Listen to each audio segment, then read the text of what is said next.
اعوذ باللہ من الشیطان الرجیم بسم اللہ الرحمن الرحیم 10ویں جماعت کے میرے عزیز شاگردو، السلام علیکم ورحمۃ اللہ وبرکاتہ۔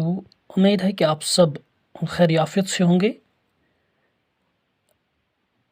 جیسا کہ آپ اس بات سے بخوبی واقف ہے کہ پچھلے کلاس میں ہم نے مرزا اسد اللہ خان غالب کے حالت زندگی کے بارے میں پڑھا ہے،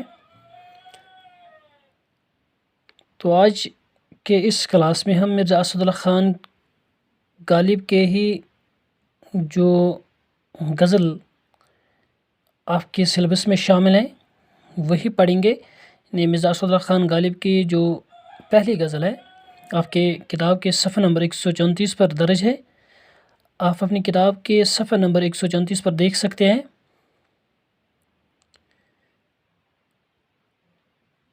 غزل کا پہلا شعر ہے: ابن مریم ہوا کرے کوئی، میرے دکھ کی دوا کرے کوئی۔ ابن مریم یعنی مریم کا بیٹا، یعنی حضرت عیسیٰ علیہ السلام ایک پیغمبر تھے۔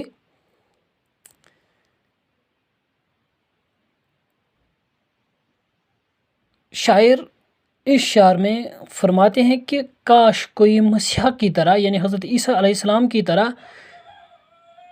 جو مردوں کو زندہ کرتے تھے اور ہر مریض ان سے شفا یاب ہوتا تھا، میرے درد کا تو ان سے علاج ہو ہی نہیں سکتا۔ میرے لیے وہی ابن مریم ہے جو میرے مرض عشق کا علاج کرے۔ یعنی مرزا اسد اللہ خان غالب اس شعر میں فرماتے ہیں کہ کاش کوئی مسیح کی طرح ہوتا جو میرے اس درد کی دوا کرے جو مجھے محبوب کی جدائی میں پیدا ہوا ہے، یا جو مجھے محبوب کی جدائی میں درد ملا ہے، کوئی مجھے اس کی دوا کریں۔ یعنی مرزا اسد اللہ خان غالب فرماتے ہیں کہ مجھے اس سے کیا غرض کہ حضرت عیسیٰ علیہ السلام مسیح نفس تھے جو مردوں کو زندہ کرتے تھے اور ہر مریض ان سے شفا یاب ہوتا تھا۔ میرے درد کا تو ان سے علاج ہو ہی نہیں سکتا۔ میرے لیے وہی ابن مریم ہے جو میرے مرض عشق کا علاج کرے۔ دوسرا شعر: بکرا ہوں جنوں میں کیا کیا کچھ نہ سمجھے خدا کرے کوئی۔ جنون کے معنی ہے پاگل پن یا دیوانگی۔ شاعر فرماتے ہیں کہ دیوانگی میں کیا کیا راز کی باتیں بکے جاتا ہوں، خدا کرے کہ وہ ان کا مطلب کچھ نہ سمجھے، یعنی اس کا محبوب اس کی ان باتوں کا مطلب نہ سمجھے، ورنہ راز فاش ہو جائے اور رسوا ہونے کی خدا جانے کیا سزا دے گا۔ یعنی مرزا اسد اللہ خان فرماتے ہیں کہ جوش جنون کی فراوانی ہے، نہ معلوم میری زبان سے کیا کیا نکل رہا ہے، خدا کرے میری بکواس اس نے نہ سنی ہو، اگر اس نے کچھ سن بھی پایا تو اس کا مطلب نہ سمجھ لے۔ غزل کا تیسرا شعر ہے: نہ سنو گر برا کہے کوئی، نہ کہو گر برا کرے کوئی۔ شاعر فرماتے ہیں کہ اگر کوئی تمہیں کچھ برا کہے تو اس کے طرف دھیان نہ دو، اور اگر کوئی تمہارے ساتھ برائی کرے تو جواب میں واپس اس کو برا مت کہو۔ یعنی شاعر فرماتے ہیں کہ انسانیت کا تقاضا یہ ہے کہ دوسرے کی برائی پر توجہ ہی نہ دی جائے، بلکہ اسے درگزر کر دینا چاہے۔ اگر کوئی بدسلوکی کرتا ہے تو سخت سست کہنے کے بجائے اسے خوش اخلاق کے ساتھ پیش آنا چاہے تاکہ وہ خود ہی اپنے فعل پر شرمندہ ہو جائے گا۔ غزل کا چوتھا شعر ہے: روک لو گر غلط چلے کوئی، بخش دو گر خطا کرے کوئی۔ شاعر مرزا اسد اللہ خان فرماتے ہیں کہ اگر کوئی کسی برے راستے پر گامزن ہے تو آپ کا اخلاقی فرض بنتا ہے کہ آپ اس کو روک لیں اور کوئی غلط کام کرنے نہ دیں. لیکن اب اگر کسی سے کوئی خطا سرزد ہو بھی جاتی ہے تو آپ کو چاہے کہ اس کی خطا معاف کرے. یعنی مرزا اسد اللہ خان غالب فرماتے ہیں اگر کوئی غلط راستے پر چلتا نظر آئے تو ہمارا فرض ہے کہ جس طرح بن پڑے اس کو روکیں. اگر کسی سے کوئی غلطی سرزد ہو جائے تو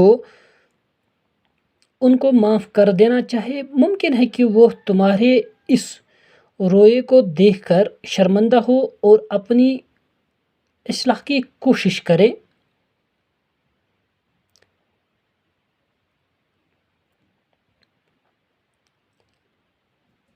کون ہے جو نہیں ہے حاجت مند، کس کی حاجت روا کرے کوئی.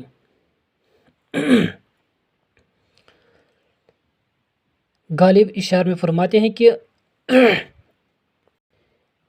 اس دنیا میں ہر کوئی کسی نہ کسی چیز کا محتاج ہے، حاجت مند ہے. اب ایک محتاج دوسرے محتاج کی حاجت کو کیسے پوری کر سکتا ہے؟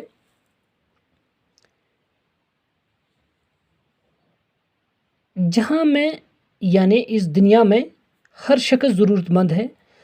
اگر محبوب ہر ایک کا وعدہ وفا نہیں کرتا تو برا ماننے کی کیا بات ہے، کیونکہ وہ بھی تو انسان ہے. اکیلے کس کس کی حاجت روائی کرے. یعنی مرزا اسد اللہ خان غالب اس شعر میں فرماتے ہیں کہ اس دنیا میں ہر کوئی کسی نہ کسی چیز کا محتاج ہے، حاجت مند ہے، ضرورت مند ہے. اب ایک محتاج دوسرے محتاج کی حاجت کو کیسے پوری کر سکتا ہے؟ غزل کا ایک اور شعر ہے، کیا کیا خضر نے سکندر سے، اب کسے رہنما کرے کوئی. سکندر ایک مشہور یونانی فتح خوش نصیب، معین کے معنی ہیں مقرر. غالب اس شعر میں فرماتے ہیں کہ سکندر عظیم ایک عظیم مملکت اور خزانے کا مالک تھا. اپنی عمر درازی کے لیے حضرت خضر علیہ السلام کی رہنمائی کے مطلوب رہے. حضرت خضر علیہ السلام کی رہنمائی کے باوجود بھی سکندر اپنا راستہ کھو بیٹھا اور آب حیات سے محروم رہے اور خالی ہاتھ لوٹ آئے. اب کون کس کی رہنمائی پر بھروسہ کرے. یعنی جب حضرت خضر علیہ السلام جیسے رہبر بھی سکندر کو آب حیات نہ پہنچا سکے اور سکندر محروم ہو کر ادھر ادھر بھٹکتا پھرتا تو پھر دنیا میں کس کی رہنمائی پر بھروسہ کیا جائے اور کس کو رہنما کس لیے بنائے.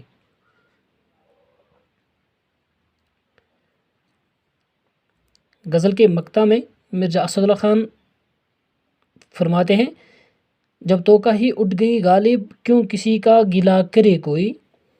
غالب فرماتے ہیں کہ میں نے اپنی ساری امیدیں اپنے محبوب کے ساتھ وابستہ کی تھی، لیکن جب اس نے ہی مجھے جھٹلایا تو دوسروں کی بے مروت کی شکایت کیا کروں. مقطع میں غالب فرماتے ہیں کہ دوستوں سے اس وقت مشورہ کیا جاتا ہے جب ان سے ہمدردی کی امید ہوتی ہے. تو محبوب نے تمام امیدوں پر پانی پھیر دیا، سارے تعلقات ختم کر دیے، سارے رشتے ناطے توڑ دیے. اب اس سے اپنی بدقسمتی کا رونا کیا رویا جائے اور کس امید پر. یہ تھی مرزا اسد اللہ خان غالب کی پہلی غزل. انشاءاللہ عزیز دوسرے کلاس میں دوسری غزل پڑھیں گے. آج کے لیے بس اتنا ہی. اللہ حافظ.